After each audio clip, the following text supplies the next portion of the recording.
Bismillahirrahmanirrahim. Assalamualaikum warahmatullahi wabarakatuh. Alhamdulillah wassalatu wassalamu ala Rasulillah wa ala alihi wa sahbihi wa mawalah wa la haula wa la quwata illa billahi amma ba'd. Puji syukur kita panjatkan kehadirat Allah Subhanahu wa taala. Salawat dan salam kita haturkan kepada Nabiullah Nabi Muhammad sallallahu alaihi wasallam, kepada seluruh keluarganya, sahabat-sahabatnya, serta kepada siapa saja yang mengikuti sunnah-sunnahnya hingga yaumil qiyamah kelak. Ikhwafillah sekalian yang kami muliakan, kajian malam Sabtu yang berbahagia, alhamdulillah di kesempatan malam hari ini kita kembali akan melanjutkan tentang sirah nabawiyah atau kisah hidup Nabi sallallahu alaihi wasallam mulai dari kelahiran sampai dengan wafatnya beliau nanti, dan kita akan melanjutkan pembahasan dalam Khulasah Nurul Yakin atau ringkasan Nurul Yakin, salah satu matan yang sangat terkenal dan biasa digunakan di pondok-pondok pesantren, terutama di mustawa-mustawa awal atau tingkat-tingkatan awal untuk para santri mengenal pribadi Nabi Sallallahu Alaihi Wasallam.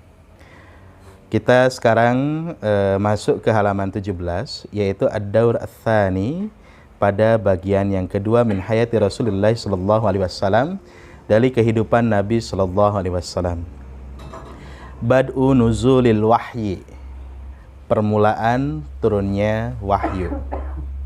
Lamma balaghal arba'ina min umrihi, ketika usia Nabi sallallahu alaihi wasallam mencapai usia 40 tahun, ba'athahullahu basyiran wa nadhira. Allah Subhanahu wa taala kemudian mengutus Nabi sallallahu alaihi wasallam basyiran, sebagai pembawa berita gembira, wa nadhiran, dan sebagai pemberi peringatan, wa da'iyan, dan beliau adalah sebagai da'i, orang yang mengajak, ilal haqqi, pada kebenaran, biiznihi, atas izin Allah Subhanahu wa taala, wa sirajam munira, dan beliau adalah orang yang memberikan penerangan kepada masyarakat dan zaman sekitarnya maupun zaman-zaman setelahnya. Jadi ikhwafillah sekalian, menjelang Nabi Shallallahu Alaihi Wasallam berusia 40 tahun, di 3 tahun awal, di masa-masa akhir atau di masa-masa menjelang 40 tahun, beliau tiap-tiap bulan Ramadan menyempatkan diri untuk uzlah, untuk berpindah, untuk menjauhi kerumunan kaumnya. Dan satu tempat yang beliau pilih adalah Gua Hira di atas Jabal Nur. Jabal Nur ini satu gunung, bentuknya seperti punuk unta, sekitar 2,3 km tinggi, tidak terlalu tinggi, sekitar 600 atau 700 meter saja. Lalu di atas gunung tersebut terdapat gua kecil, jadi jangan dibayangkan Gua Hira itu seperti Gua Selarong gitu. Gua Selarong, ada Gua Selarong yang putra putri gitu, itu cukup besar dan bisa menampung ketika zaman peperangan di Penogoro, bahkan bisa menampung ratusan orang. Ini tidak, guanya kecil saja, hanya 2 kali 3 meteran, dan cukup untuk 2 atau 3 orang saja masuk di dalamnya. Nah, beliau ketika memasuki kematangan usianya, berarti di usia 38, 39, dan 40, di tiap-tiap bulan Ramadan, beliau membiasakan diri untuk tahannuts, berdiam diri sambil merenungkan kehidupan kaumnya. Lalu di akhir masa tahannuts, di akhir masa diam dirinya, atau pada saat Nabi Shallallahu Alaihi Wasallam berusia 40 tahun, hampir sebulan penuh beliau berada di dalam gua tersebut di bulan Ramadan. Dan dikisahkan beliau biasanya hanya berbekal roti gandum, kurma, dan air saja secukupnya. Berdasarkan riwayat yang kemudian diambil oleh penulis di kitab Nurul Yakin, beliau tepat menerima wahyu itu pada tanggal 21 Ramadan. Berdasarkan berdasarkan beberapa kesimpulan dari dalil-dalil yang ada. Meskipun kaum muslimin, ulama-ulama tarikh, ulama-ulama sejarah Beberapa di antaranya berbeda pendapat. Ada yang berpendapat bahwa turunnya wahyu yang pertama pada tanggal 5 Ramadan, ada yang menyebut pada tanggal 8 Ramadan. Yang paling terkenal di kita di Indonesia adalah tanggal 17 Ramadan, seperti yang disampaikan oleh Ibnu Ishaq. Namun penulis kemudian menyebut tanggal 21 Ramadan, ada juga yang menyebut tanggal 27 Ramadan. Kenapa kemudian penulis mengambil kesimpulan, termasuk juga penulis Ar-Rahiqul Makhtum, Syekh Safiur Rahman Al-Mubarakfuri, turunnya wahyu tanggal 21 Ramadan pertama. Yang jelas, Al-Quran disepakati bahwa turun di bulan Ramadan sebagaimana firman Allah Subhanahu wa taala, "Inna anzalnahu fi lailatul qadr." Sesungguhnya kami telah menurunkan Al-Quran pada malam yang ditentukan. Nah, malam yang ditentukan ini, ikhwafillah sekalian, Nabi Shallallahu Alaihi Wasallam suatu ketika pernah ditanya oleh para sahabatnya alasan beliau melaksanakan puasa hari Senin. Beliau menyampaikan bahwasannya beliau melaksanakan puasa hari Senin itu dikarenakan karena hari Senin adalah tanggal di mana beliau lahir atau hari beliau lahir, dan hari Senin itu adalah hari di mana beliau Shallallahu Alaihi Wasallam menerima wahyu yang pertama. Sehingga bisa disimpulkan bahwasannya hari Senin di bulan Ramadan ini jatuh pada tanggal ke-7 Ramadan, tanggal ke-14 Ramadan yang pada tahun tersebut atau pada saat Nabi berusia 40 tahun, lalu jatuh pada tanggal 21 Ramadan dan jatuh pada tanggal 28 Ramadan. Kemudian tidaklah turun Lailatul Qadar dan tidaklah turun Al-Quran artinya kecuali pada malam-malam ganjil di bulan Ramadan. Sehingga atau 10 hari terakhir di malam-malam ganjil di bulan Ramadan. Sehingga bisa disimpulkan tinggal menyisakan 2 kandidat untuk turunnya Al-Quran ini. Kalau tidak tanggal 21 Ramadan, berarti tanggal 28 Ramadan. Malam ganjil tiada lain adalah tanggal 21 Ramadan. Sehingga kemudian penulis dan sebagian besar ahli tarikh, ahli sejarah mengambil kesimpulan bahwasannya turunnya Al-Quran adalah pada tanggal 21 Ramadan. Sehingga kalau ingin membuat peringatan nuzulul Quran misalnya di Masjid Cengkiran, agak berbeda dengan yang lain, jangan di malam 17 Ramadan, di malam 21 Ramadan. Hanya saja sebagian masyarakat Arab, terutama di Saudi Arabia dan sekitarnya, meyakini bahwa nuzulul Quran itu atau Lailatul Qadar biasanya jatuh pada tanggal 27 Ramadan. Sehingga kalau kawan-kawan melaksanakan sholat tarawih di kota Mekah, malam yang paling penuh jamaahnya adalah malam ketika memasuki malam 27 Ramadan. Bahkan biasanya Imam Masjidil Haram membacakan doa khusus, doa khatmil Quran. Panjang sekali. Syekh As-Suraim, Syekh Sudes atau masyayikh yang lain yang biasa mengimami di malam tersebut, doa kunut pada tarawih yang dilaksanakan di 27 Ramadan itu bisa setengah jam. Setengah jam sendiri. Masya Allah. Berdiri, berdoa, dengarkan doa kunut sekitar setengah jam. Dan jamaah kaum muslimin dari Masjidil Haram itu mungkin bisa meluber sampai 7, 8, sampai 12 km ke jalan-jalan raya umum gitu. Saking antusiasnya mereka untuk menjemput Lailatul Qadar.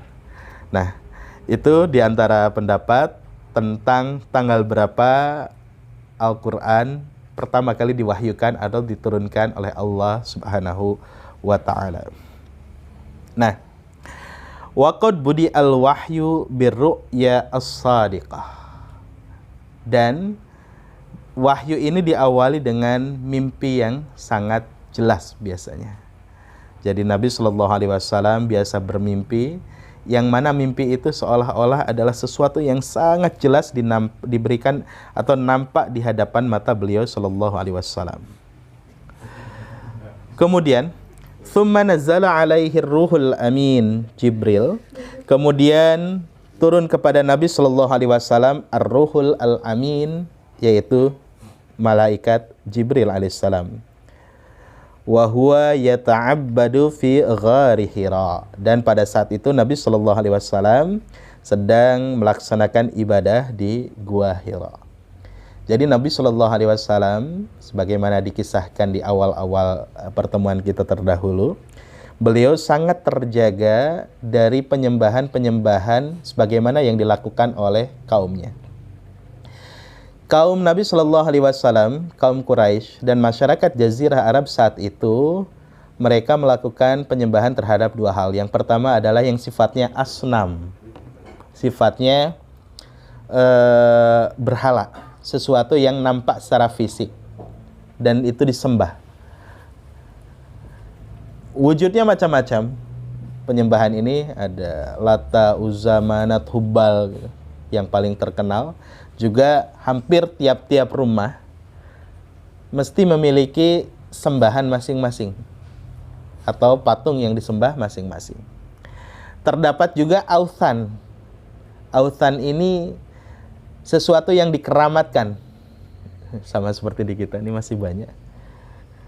Entah itu pohon, entah itu bebatuan, entah itu gunung yang mereka anggap memiliki kekuatan mistis tertentu.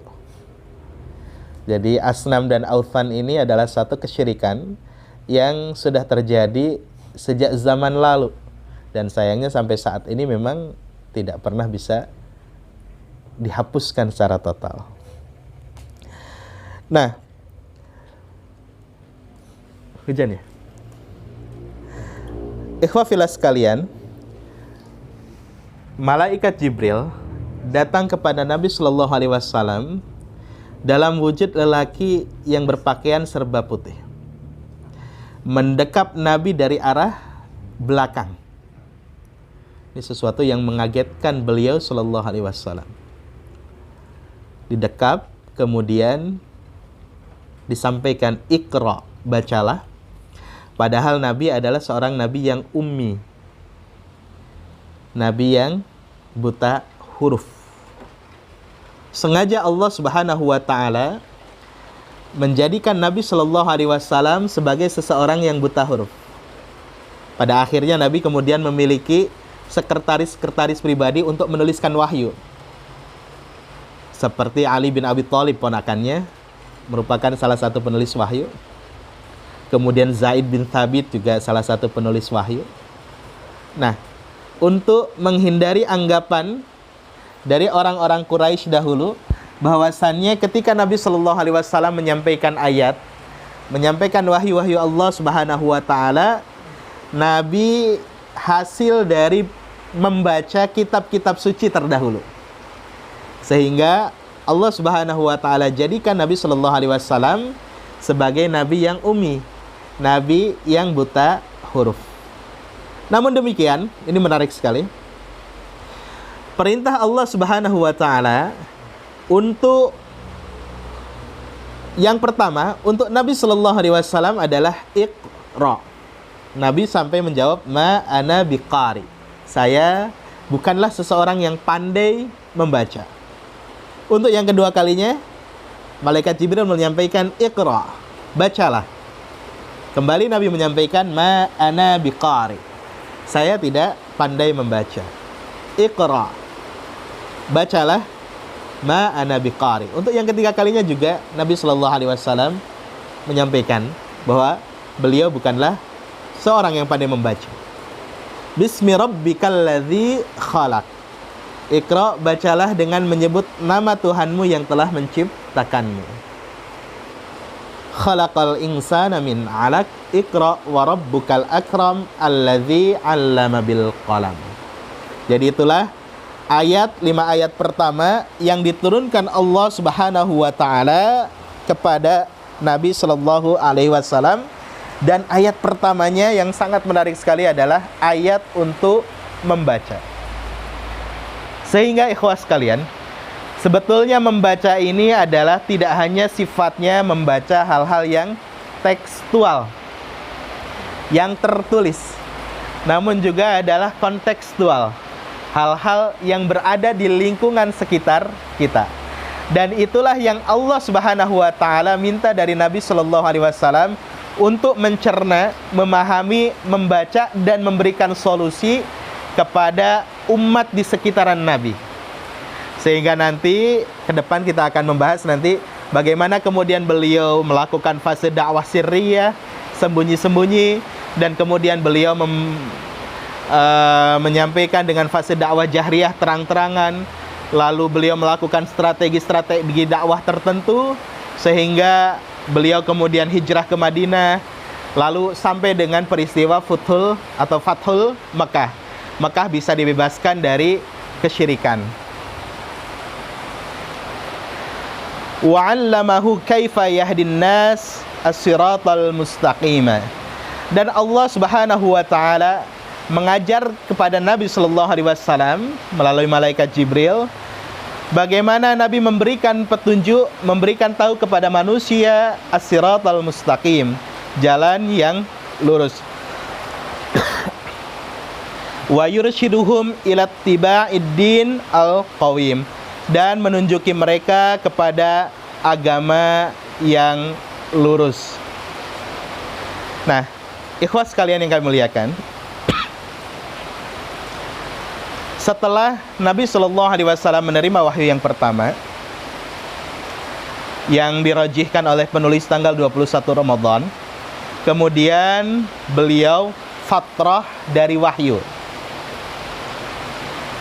Ada masa terputusnya dari wahyu. Di buku-buku sejarah sekolah, saya biasa membaca atau kita biasa membaca fatrah itu terjadi cukup lama, tahunan. 2 tahun. Syekh Sofiur Rahman Al-Mubarakfuri melakukan penelitian mana yang paling rajih atau durasi yang paling rajih dari fatrahnya wahyu Nabi Shallallahu Alaihi Wasallam dari yang pertama ke yang kedua. Beliau lakukan penelitian dan menghasilkan kesimpulan berdasarkan status turun wahyunya yang kedua, yaitu pada tanggal 1 Syawal. Nah, kebiasaan Nabi Shallallahu Alaihi Wasallam dilihat dari kebiasaan 2 tahun sebelumnya, beliau melaksanakan tahanus atau uzlah di dalam Gua Hira itu adalah 1 bulan penuh di bulan Ramadan. Baru keesokan harinya ketika Ramadan selesai, lalu 1 Syawal beliau kembali ke rumahnya. Sehingga bisa disimpulkan bahwasanya sebetulnya fatrahnya wahyu itu, berhentinya wahyu itu tidak terlalu lama. Hanya hitungan hari, sekitar 9 atau 10 hari. Sesuai dengan bulan Hijriah yang berlaku saat itu. Dan ini juga menjadi sebuah hikmah bahwasannya ada keistimewaan di 10 hari terakhir di bulan Ramadan, di mana wahyu sendiri Allah Subhanahu wa taala pada awal masa kenabian tidak turunkan supaya Nabi Shallallahu Alaihi Wasallam lebih bisa fokus terhadap ibadahnya. Itu kenapa kita dianjurkan pada 10 malam terakhir di bulan Ramadan betul-betul memfokuskan diri beribadah dengan cara i'tikaf. Lalu Allah Subhanahu wa taala kemudian menurunkan wahyu berikutnya pada tanggal 1 Syawal. Nah, Nabi Shallallahu Alaihi Wasallam ketika tanggal 1 Syawal, kemudian beliau Shallallahu Alaihi Wasallam pulang ke rumahnya. Dan luar biasa sekali, beliau memiliki istri yang solehah, Khadijah binti Khuwailid. Istri solehah ini karakternya, kalau kita berkaca kepada beliau Khadijah, orang kaya, taat dengan suami. Ini yang agak sulit. Bisa menenangkan suami di kondisi yang sangat genting.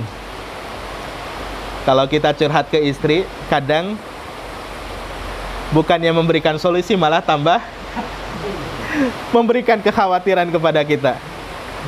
Nanti gimana, besok gimana, terus gimana gitu.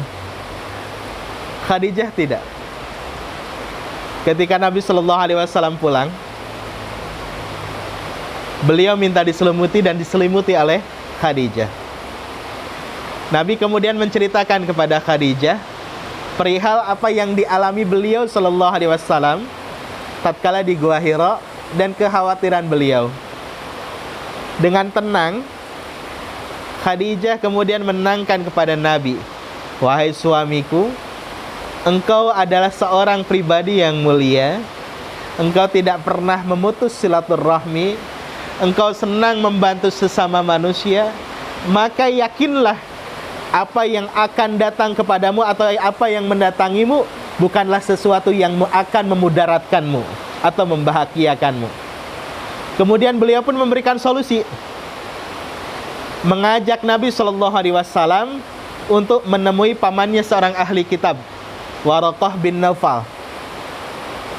Ketika bertemu dengan Waraqah, Nabi Shallallahu Alaihi Wasallam menceritakan apa yang dialaminya. Lalu Waraqah menceritakan berdasarkan pengetahuannya dari kitab-kitab yang dia pelajarinya. Beliau mengatakan bahwasannya yang datang kepada Nabi Shallallahu Alaihi Wasallam adalah An-Namus, adalah seorang malaikat, yang tiada lain adalah malaikat Jibril. Dan Waraqah mengingatkan kepada Nabi Shallallahu Alaihi Wasallam, seandainya saja usiaku masih sanggup untuk melihat engkau diusir dari kaummu, maka aku akan menjadi penolong engkau. Karena tiadalah seseorang yang diberikan seperti apa yang engkau berikan, kecuali kaumnya akan mengusirnya. Namun Waraqah kemudian meninggal beberapa saat setelah Nabi Shallallahu Alaihi Wasallam menerima wahyu yang kedua karena usia senja. Itulah kisah Nabi Shallallahu Alaihi Wasallam di dalam awal-awal menerima wahyu kenabian.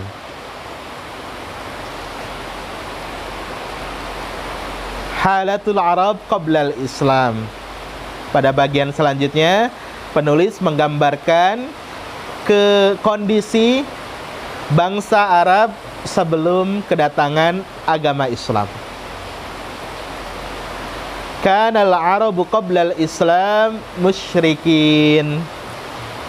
Bangsa Arab sebelum kedatangan agama Islam adalah kaum musyrik.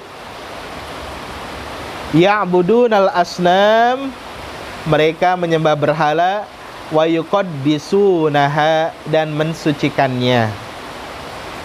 Wa kanu yaqtulunal auladahum, dan mereka biasa membunuh anak-anak mereka, khaufan minal ju'i wal faqri, karena takut dari rasa lapar dan dari kefakiran.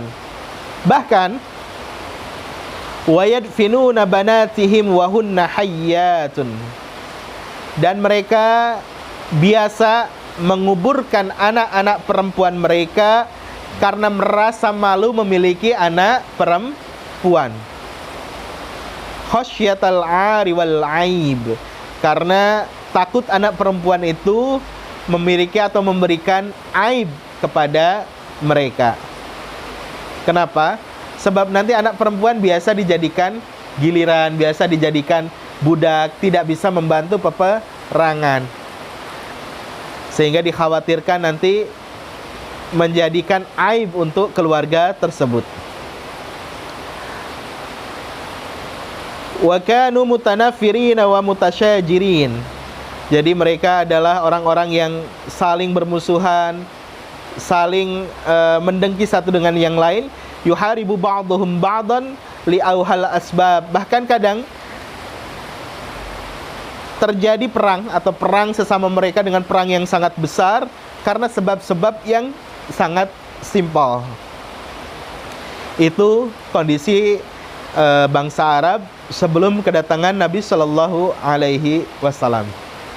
Jadi Nabi Shallallahu Alaihi Wasallam betul-betul pertama sangat khawatir dengan kondisi tersebut dari aspek tauhid, dari aspek keyakinan kepada Allah Subhanahu wa taala, di mana bangsa Arab keyakinannya adalah keyakinan dan kepercayaan terhadap penyembahan berhala dan keyakinan terhadap tempat-tempat terkeramat serta tempat-tempat yang memiliki khasiat tertentu yang dianggap oleh mereka. Yang kedua dari aspek akhlak. Bangsa Arab saat itu adalah memiliki akhlak yang sangat mundur. Seperti dikatakan tadi, membunuh anak-anak mereka, menguburkan anak-anak mereka. Jadi harimau saja tidak pernah memakan anaknya. Tapi bangsa Arab saat itu sanggup membunuh anak perempuan, bahkan dikuburkan hidup karena merasa malu. Dari aspek ekonomi pun demikian. Terjadi riba.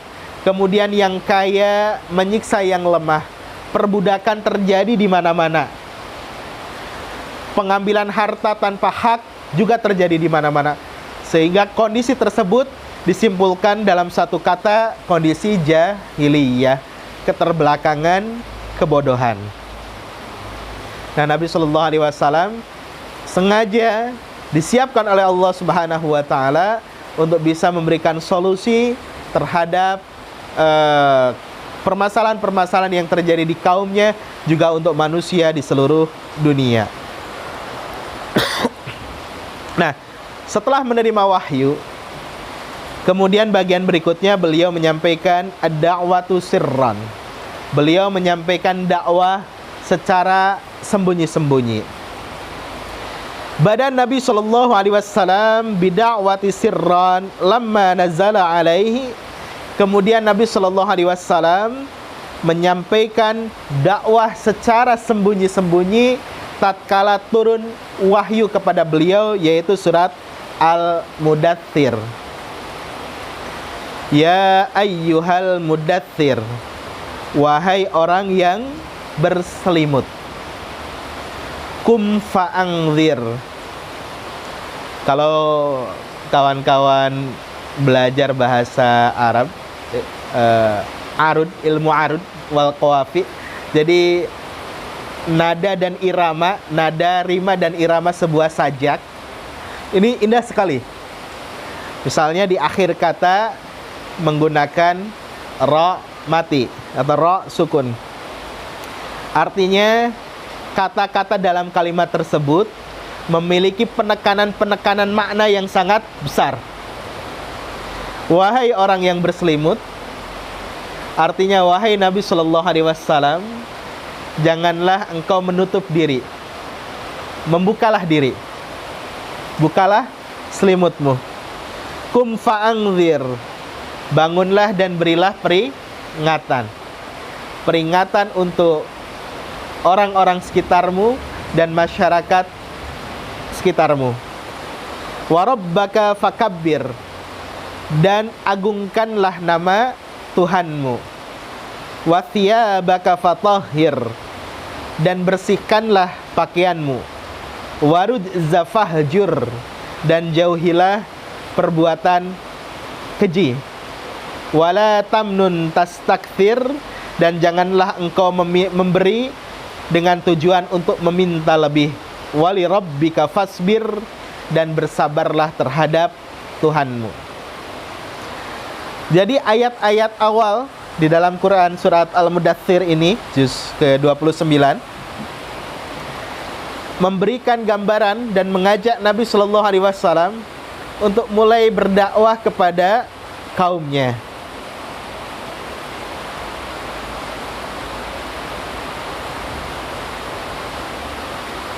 Dalam Al-Mudaththir ini ada dua hal yang penting. Yang pertama, Nabi Shallallahu Alaihi Wasallam diminta untuk memberikan peringatan kepada kaumnya dengan mengajak manusia kepada tauhid.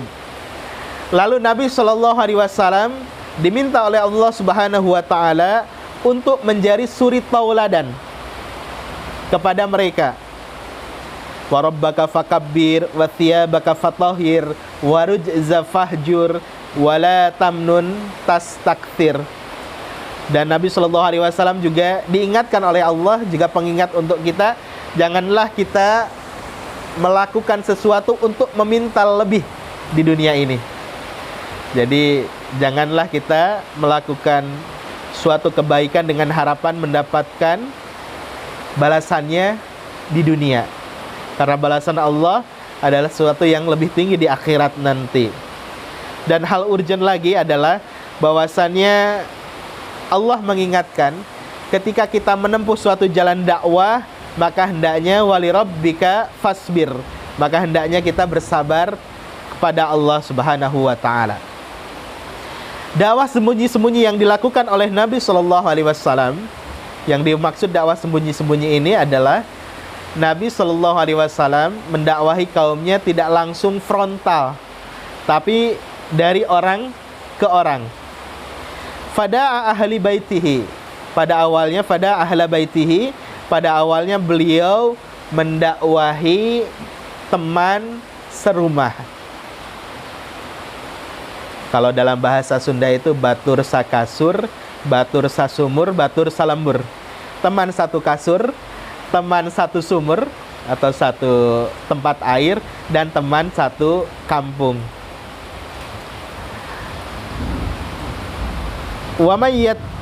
Kemudian wa may yathik bihi min asdiqaihi alladzina ya'qiduna sidqahu. Kemudian beliau selain teman-teman atau selain orang serumah, beliau juga berdakwah terhadap orang yang paling dipercaya dan orang yang paling mempercayainya. Nah, orang-orang yang pertama kali beriman kepada Nabi Shallallahu alaihi wasallam itu dia, istri beliau Shallallahu alaihi wasallam, Khadijah. Bahkan Khadijah ini sudah faham tentang karakteristik kejujuran Nabi Shallallahu alaihi wasallam, tentang sifat kebenaran beliau tatkala Nabi Shallallahu alaihi wasallam masih berusia muda, yaitu semenjak beliau diminta oleh Khadijah untuk mengelola barang dagangannya ke Syam. Semenjak itu sebetulnya Khadijah sudah percaya, sudah yakin akan ketulusan, keikhlasan, dan akan yakin bahwasanya suatu saat Nabi Shallallahu alaihi wasallam akan menjadi pemimpin. Sehingga begitu Nabi Shallallahu alaihi wasallam mengajak kepada Islam, Khadijah tanpa ragu, tanpa bilang A, B, C, langsung beriman kepada Allah dan kepada Rasulullah Shallallahu alaihi wasallam. Yang kedua adalah Zaid bin Harithah. Zaid bin Harithah ini dahulunya adalah pembantu atau budaknya Khadijah yang kemudian dihadiahkan kepada Nabi Shallallahu alaihi wasallam. Jadi kalau kita ingin mengangkat pembantu atau ingin mengangkat orang terdekat, lihatlah dulu akhlaknya sebetulnya, pesan untuk kita. Karena orang terdekat itulah nanti yang akan menjadi penolong-penolong kita. Nah, Zaid bin Harithah ini adalah anak angkat Nabi Shallallahu alaihi wasallam, sehingga di masa jahiliyah orang-orang Quraisy biasa menyebut atau memanggil Zaid ini Zaid bin Muhammad. Namun kemudian status nasab anak angkat dinasabkan kepada bapak angkatnya ini kemudian dihapus oleh Allah Subhanahu wa taala, sehingga statusnya kembali menjadi Zaid bin Harithah. Lalu orang ketiga yang menerima dakwah Nabi Shallallahu alaihi wasallam ini adalah anak kecil, ponaannya, Ali bin Abi Thalib. Berikutnya adalah sahabat Nabi Shallallahu alaihi wasallam di masa muda beliau, Abu Bakar As-Siddiq. Itulah orang-orang terdekat pertama-tama yang memeluk Islam di hari pertama Nabi Shallallahu alaihi wasallam diminta melakukan dakwah secara sembunyi-sembunyi. Waqad bada'a bid-da'wati sirran khaufan min mufaja'atin nas bi amri lam ya'rifu. Dan Nabi Shallallahu alaihi wasallam pada masa dakwahnya diperintahkan untuk melakukan dakwah secara sembunyi-sembunyi karena dikhawatirkan khaufan min mufaja'atin nas, dikhawatirkan menjadi kekagetan tersendiri bagi kaum Quraisy. Karena yang berlaku saat itu adalah agamanya agama penyembahan berhala. Begitu frontal, dakwah secara langsung tentang tauhid, dikhawatirkan nanti kaum kafir Quraisy langsung menolak secara mentah-mentah. Bahkan mereka memang belum pernah mendengar dakwah tauhid ini, walam yasma'u bihi. Berikutnya awwalul mu'minin, di antara orang-orang yang pertama beriman kepada Nabi sallallahu alaihi wasallam. Awwalu man amana bihi minan nisa Khadijah. Pertama kali orang yang masuk Islam dari kalangan wanita adalah Khadijah. Wa kana ta'taqidu sidqa risalatihi lima dhahara laha minal alamati adzallati ala nubuwah mundu safaratihi ma'a khadimaha Maisarah. Seperti yang kami jelaskan di awal tadi, Khadijah bahkan sudah percaya dan yakin terhadap Nabi sallallahu alaihi wasallam sejak Nabi sallallahu alaihi wasallam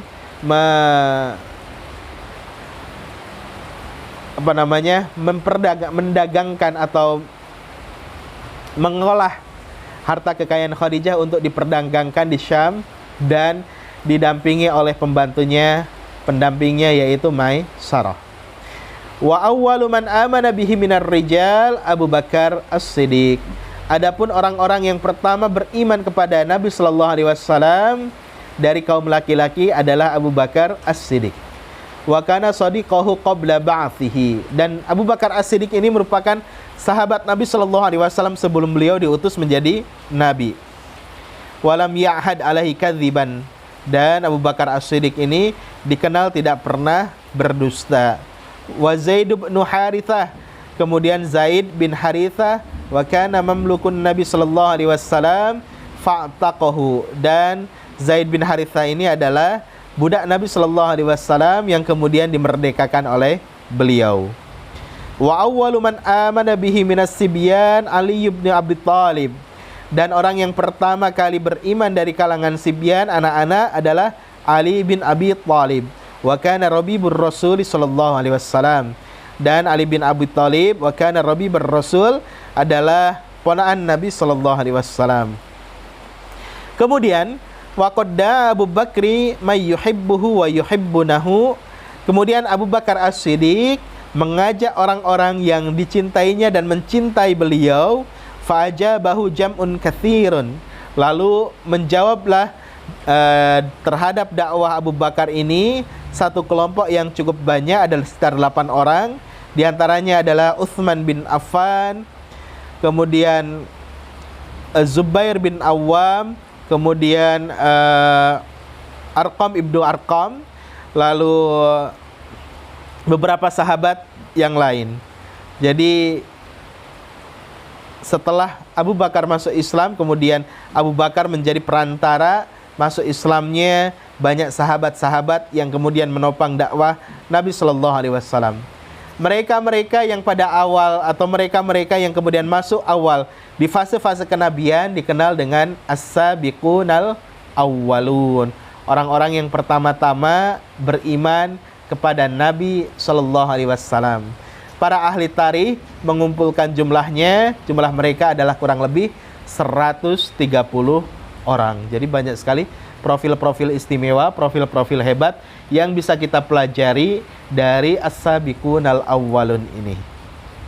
Tentang perjuangan dakwah mereka, tentang kesengsaraan mereka, tentang bagaimana mereka harus menanggung penderitaan tatkala menerima ajaran Islam, dan bersyukur kita tidak sedahsyat generasi-generasi terdahulu di dalam menerima dan menjalani ajaran ini. Jadi sudah nikmat sekali kita beragama hidup di Indonesia ini. Jadi Masya Allah kalau kawan-kawan bisa melihat ke negara-negara yang lain tentang kebebasan, sebetulnya tentang kebebasan kehidupan beragama di kita ini juga subhanallah, Masya Allah, lebih nikmat daripada negara-negara yang lain yang harus dibelenggu oleh aturan-aturan negaranya.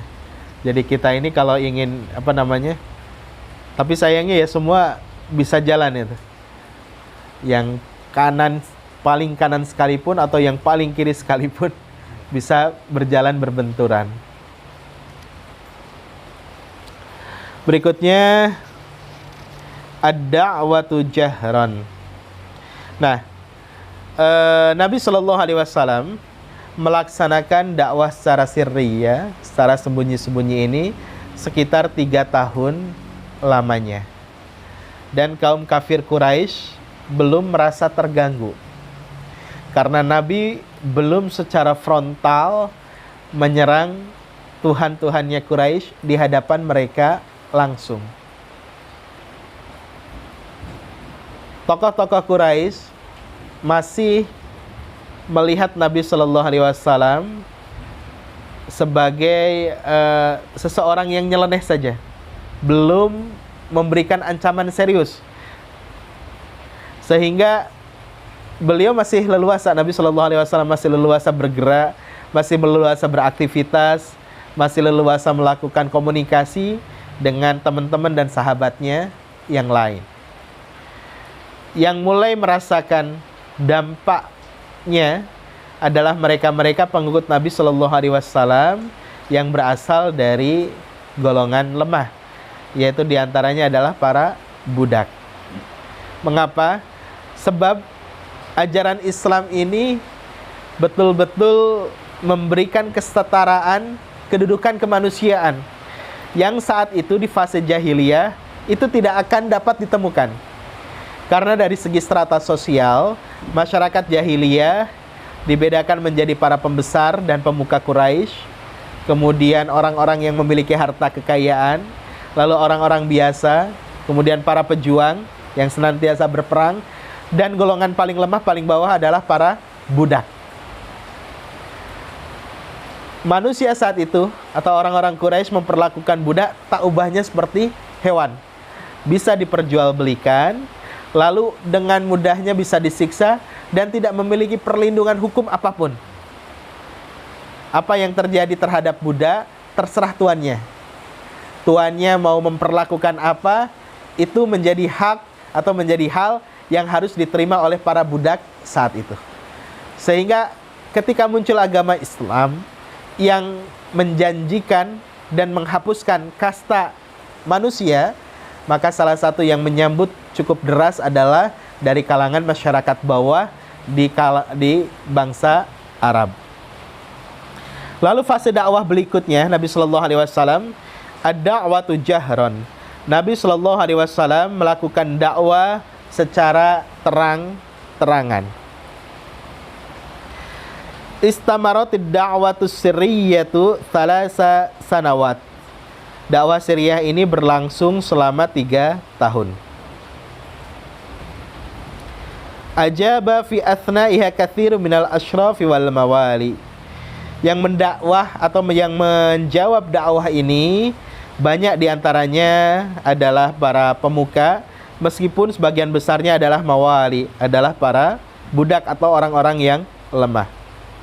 Ba'da dzalika, dan setelah selesai dakwah secara sembunyi-sembunyi, umira sallallahu alaihi wasallam bil jahri biqaulihi ta'ala. Kemudian Nabi sallallahu alaihi wasallam diminta untuk melakukan dakwah secara jahr, secara terang-terangan sebagaimana firman Allah Subhanahu wa taala, fasda bima tu'mar wa'rid anil musyrikin. Dan cegahlah manusia dari keburukan dan jauhilah orang-orang musyrik. Fasda bima tu'mar. Jadi laranglah orang-orang dari apa yang diperintahkan oleh Allah Subhanahu wa taala kepada engkau wahai Muhammad. Ini satu perintah yang menjadi acuan Nabi sallallahu alaihi wasallam melakukan dakwah secara jahr. Fasa'ida 'ala saffa wa nada qaumahu. Kemudian Nabi sallallahu alaihi wasallam begitu menerima wahyu ini, beliau naik ke Bukit Saffa. Bukit Saffa itu, Safa Marwa ini saat itu masih berbentuk bukit, tidak seperti sekarang yang sudah tertutup dengan marmer dan hanya menyisakan sedikit bagian di atasnya saja. Safa ini disebut Safa karena dari kata sofi, batu penyusunnya berwarna putih. Jadi beliau naik ke atas bukit tersebut, kemudian menyeru dan mengumpulkan orang-orang. Falamma ijtama'u qala lahum. Kemudian setelah orang-orang berkumpul, mereka kemudian atau Nabi Shallallahu Alaihi Wasallam menyampaikan kepada mereka, mengatakan kepada mereka, hal tusaddiquni fima ukhbirukum bi, apakah kalian wahai orang-orang Quraisy mempercayai terhadap apa yang akan aku kabarkan kepada kalian? Faqalu jami'uhum, dan mereka berkata, na'am, ya. Karena Nabi Shallallahu Alaihi Wasallam memang sejak kecil dikenal sebagai pribadi al-amin, orang yang terpercaya, tidak pernah berdusta. Na'am, iya wahai Muhammad, ma jarrabna 'alaika kadziban mundu nasya'atika ilal an. Sungguh kami tidak pernah mendapatimu sebagai seorang yang berdusta dari dulu sampai dengan sekarang. Faqala sallallahu alaihi wasallam, lalu Nabi sallallahu alaihi wasallam, angkidhu anfusakum minan nar, selamatkanlah dirimu sekalian dari siksa api neraka. Ini nadhirul lakum, sesungguhnya aku adalah pemberi peringatan kepada kalian min adzabis syadid, dari azab yang sangat pedih. Faqala lahu ammuhu Abu Lahab, kemudian berkata kepada Nabi sallallahu alaihi wasallam pamannya Abu Lahab, tabban laka ya Muhammad, wahai celakalah engkau Muhammad, alihadza jam'atana, apakah dengan tujuan ini engkau mengumpulkan kami? Fa anzalallahu fi haqqihi suratul Lahab, kemudian kemudian Allah Subhanahu wa taala fa anzalallahu fi haqqihi suratul Lahab, menurunkan surat Al-Lahab, tabbat yada abi lahabi wa tab, dan seterusnya. Jadi Nabi Shallallahu Alaihi Wasallam begitu mendapatkan perintah dakwah secara terang-terangan, beliau langsung menyampaikan dakwah tersebut. Jadi begitu beliau sampai di atas, beliau kumpulkan pembesar-pembesar dan orang-orang Quraisy, dan beliau sampaikan bahwasannya beliau adalah nabi dan utusan Allah Subhanahu wa taala sebagai pemberi peringatan kepada manusia. Dan yang pertama kali menentang dakwah Nabi yang hadir ini, ketika mendengar dakwah tersebut tidak memberikan respon penolakan saat itu. Karena memang mereka tahu bahwasannya Nabi tidak pernah berdusta kecuali Abu Lahab saja. Dan Abu Lahab ini adalah paman Nabi, bahkan bukan hanya paman. Mereka ini antara Nabi Shallallahu Alaihi Wasallam dengan Abu Lahab adalah Jadi putranya Abu Lahab bernama Utbah dan Utaibah menikah dengan dua putri Nabi Shallallahu Alaihi Wasallam, Ruqayyah dan Ummu Kulthum. Jadi besan sebetulnya. Bukan hanya paman Abu Lahab ini, tapi juga besan Nabi Shallallahu Alaihi Wasallam. Tapi begitu Nabi Shallallahu Alaihi Wasallam kemudian mendakwahkan Islam, lalu Abu Lahab meminta putranya supaya menceraikan istrinya yang tidak lain adalah putri Nabi Shallallahu Alaihi Wasallam. Dan Abu Lahab ini pasangan serasi dengan istrinya, Ummu Jamil, adiknya Abu Sufyan. Kenapa? Karena sama-sama senang merintangi dakwah Nabi Sallallahu Alaihi Wasallam. Rumah Abu Lahab ini sekarang dijadikan toilet dekat Bukit Marwah. Ini tidak jauh dengan rumah Nabi Sallallahu Alaihi Wasallam. Dan Abu Lahab ini tetangga yang senang sekali menyakiti tetangganya. Kadang-kadang dilempari rumah beliau dengan kotoran manusia, begitu. Lalu di depan rumah Nabi kadang-kadang dipasangi duri supaya Nabi terluka. Karena gangguan dari tetangganya ini, sehingga Nabi Shallallahu Alaihi Wasallam di rumahnya di Mekah membuat satu tempat khusus untuk sholat supaya beliau tidak mudah mendapat gangguan dari tetangganya ketika sholat. Dan awal-awal di fase dakwah Nabi, sebelum kemudian sholat 5 waktu diwajibkan pada proses atau pada fase Isra Mi'raj, Nabi dan para sahabat ini melakukan 2 kali waktu sholat, yaitu ketika sebelum matahari terbit dan sebelum matahari terbenam.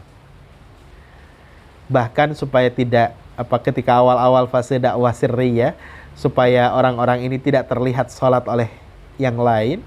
Kemudian mereka sebagian di antaranya pergi ke lereng-lereng gunung untuk melaksanakan sholat. Nah, kemarin atau tadi di waktu fase Syria, masyarakat Quraisy belum menyakiti Nabi dan para sahabat juga sebetulnya karena perlindungan dari paman Nabi Shallallahu Alaihi Wasallam, yaitu Abu Thalib. Abu Thalib ini seorang tokoh Quraisy senior yang sangat terkemuka, bahkan menjadi pemimpin di antara kaumnya. Abu Thalib, ketika Nabi Shallallahu Alaihi Wasallam mendakwahkan tentang al-Islam, mendakwahkan tentang tauhid kepada Allah Subhanahu wa taala, beliau menyampaikan kepada Nabi, sungguh lakukanlah Muhammad sesuai dengan apa yang ingin kau lakukan, dan aku akan menjadi pelindungmu. Karenanya, kemudian sebelum orang-orang bisa menyakiti Nabi Shallallahu Alaihi Wasallam, mereka berusaha semampunya untuk mendekati Abu Thalib supaya beliau bisa menghentikan ponaannya. Bahkan sampai 3 kali kaum kafir Quraisy ini bertemu atau berembuk di antara mereka, kemudian meminta Abu Thalib untuk menghentikan dakwah Nabi Shallallahu Alaihi Wasallam. Permintaan yang pertama ditolak, lalu permintaan yang kedua, bahkan ada ide konyol di antara mereka, wahai Abu Thalib, sungguh kami akan menyediakan seorang pemuda yang tampan, berani dan gagah perkasa yang akan kami tukarkan dengan engkau, dengan ponaanmu Muhammad. Silahkan engkau lakukan sesukamu terhadap pemuda itu, dan kami akan melakukan sesuatu kami terhadap Muhammad. Lalu Abu Thalib menyampaikan kepada mereka dengan nada marah, tidak mungkin aku akan menyerahkan Muhammad yang akan bunuh, dan tidak mungkin juga aku akan memberi makan terhadap pemuda yang engkau berikan kepada aku. Lalu yang ketiga, ancamannya lebih serius kepada Abu Thalib, wahai Abu Thalib, hentikanlah dakwah Muhammad, kalau tidak maka kami akan menyakiti engkau, juga akan menyakiti Muhammad. Karena ajakan ini, karena ancaman ini, kemudian Abu Thalib menyampaikan kepada Muhammad Sallallahu Alaihi Wasallam, wahai Muhammad, sesungguhnya kaummu sudah sangat resah terhadapmu, dan mereka memintaku untuk menghentikan seruan engkau. Lalu Nabi Shallallahu Alaihi Wasallam menyampaikan, wahai pamanku, seandainya saja matahari engkau letakkan di tangan kiriku, dan bulan kau letakkan di tangan matahari di tangan kananku, dan bulan di tangan kiriku, supaya aku menghentikan dakwahku, sekali-kali tidak, wahai pamanku. Aku tetap berada di jalan dakwah ini. Maka Abu Thalib pun tetap membiarkan dan menjadi pelindung Nabi Shallallahu Alaihi Wasallam. Karena perlindungan dari pamannya ini, maka ketika wafat pamannya dikenal dengan nama Amul Huzni, tahun kesedihan, di mana Nabi Shallallahu Alaihi Wasallam berturut-turut menderita 2 kesedihan, yaitu meninggalnya istri Nabi Shallallahu Alaihi Wasallam Khadijah, dan meninggal pamannya Abu Thalib, yang kemudian untuk menguatkan pribadi dan jiwa beliau, Allah Subhanahu wa taala memerintahkan Nabi guna melakukan Isra Mi'raj. Nanti kisahnya kita akan lihat di depan.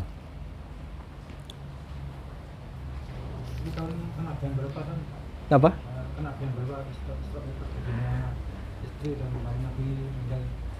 Di dalam sejarah tahun kenabian kelima atau keenam. Jadi perintah sholat itu tahun kelima atau keenam. Tapi nanti detail akan kami ceritakan dalam kisah Isra Mi'raj. Kalau teman-teman juga, ini kisah yang sangat luar biasa sekali. Melakukan satu perjalanan panjang dari Mekah ke Aqsa, dari Masjidil Haram ke Masjidil Aqsa. Aqsa ini kalau dilihat di gambar, banyak yang tertipu. Yang sering digambarkan adalah masjid yang berwarna kuning, masjid yang ada kubah emas, ada kubah berwarna emas. Sebetulnya itu bukan Masjidil Aqsa-nya, yang dimana Nabi Shallallahu Alaihi Wasallam melakukan tolakan ke arah Sidratul Muntaha. Jadi banyak yang kemudian mengira bahwa itu adalah Masjidil Aqsa. Masjidil Aqsa sekarang ini sebetulnya di depan dari masjid tersebut gitu. Di depan dari masjid tersebut. Nanti kami ceritakan secara detail pada saat menceritakan tentang kisah Isra Mi'raj. Nah, kemudian orang yang pertama menentang dan sangat penentangannya ini adalah Abu Lahab. Dua sijoli dengan istrinya Ummu Jamil. Bahkan Allah Subhanahu wa taala sampai menurunkan satu surat khusus untuk mengecam mereka di dalam Quran surat Al-Lahab. Tabbat yada Abi Lahabi wa tab. Sungguh celakalah kedua tangan Abu Lahab. Karena dua tangannya Abu Lahab ini senantiasa digunakan untuk memerangi Nabi Sallallahu Alaihi Wasallam. Jadi ketika Nabi Sallallahu Alaihi Wasallam mengajak kelompok-kelompok Quraisy saat itu, Abu Lahab ini senantiasa nguntit di belakang Nabi Sallallahu Alaihi Wasallam dan selalu mencela beliau, seorang pendusta, seorang penyihir, seorang pembohong, tidak usah dipercayai kata-katanya. Bahkan beliau menjadi inisiator supaya pembesar-pembesar Quraisy saat itu bermusyawarah dan berkumpul untuk menentukan status Nabi Shallallahu Alaihi Wasallam, karena saat itu sebentar lagi masuk ke musim haji. Dan jadi sejak zaman dahulu kala, pelaksanaan haji ini sejak zaman Nabi Ibrahim alaihissalam sudah digunakan atau sudah dilaksanakan ketika beliau menyeru manusia untuk melaksanakan ibadah haji, meskipun kemudian banyak perubahan-perubahan sesuai dengan peribadahan yang berlaku saat itu.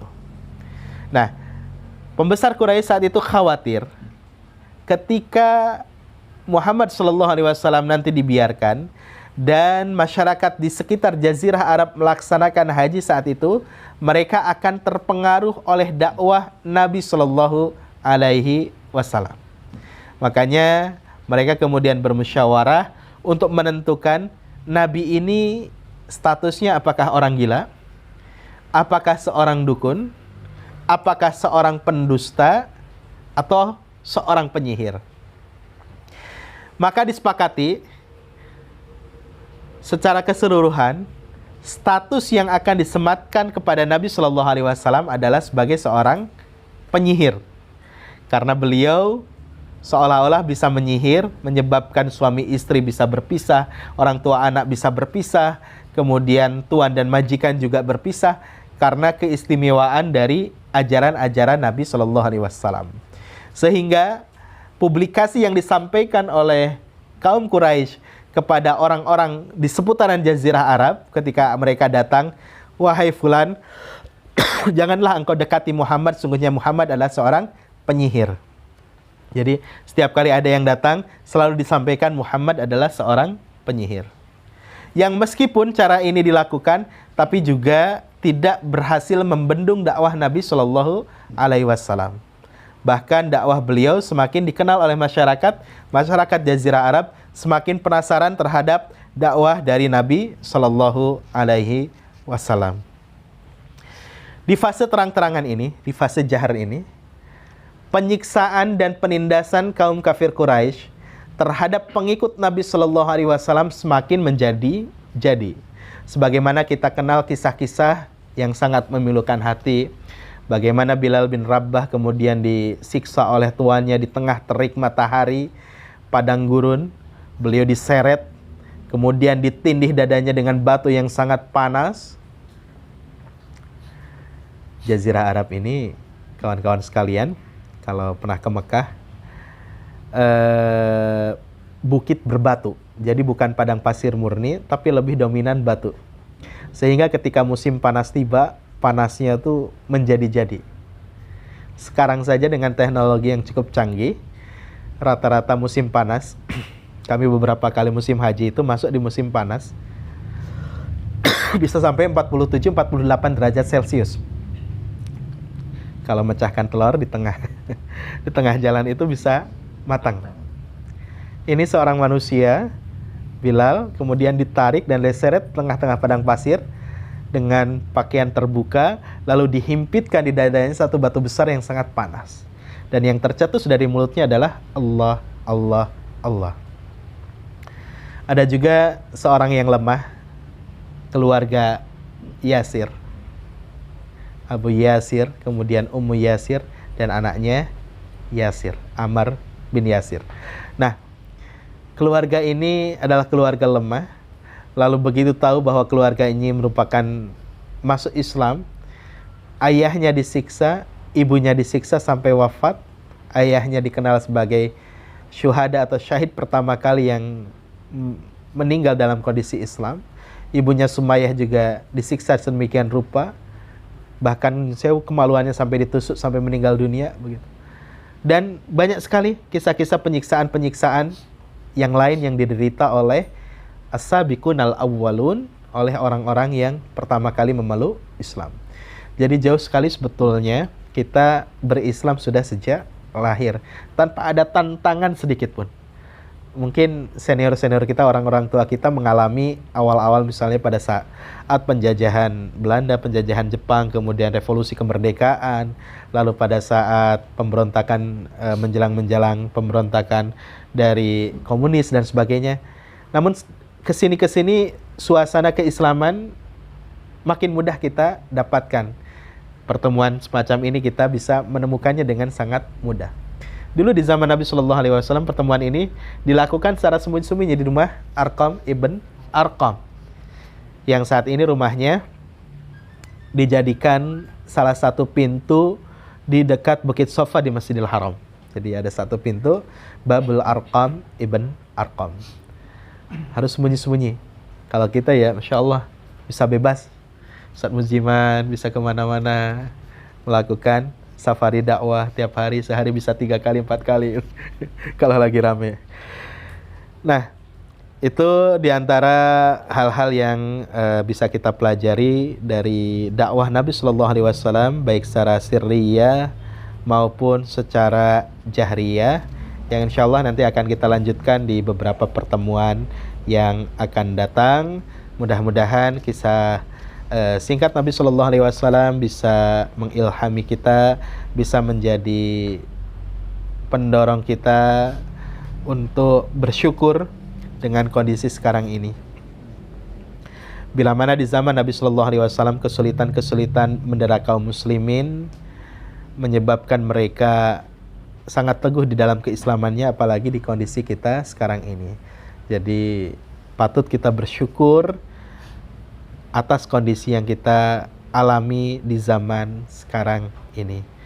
Subhanakallahumma wa bihamdika asyhadu an la ilaha illa anta astaghfiruka wa atubu ilaik. Demikian, wabillahi taufiq wal hidayah. Wassalamualaikum warahmatullahi wabarakatuh.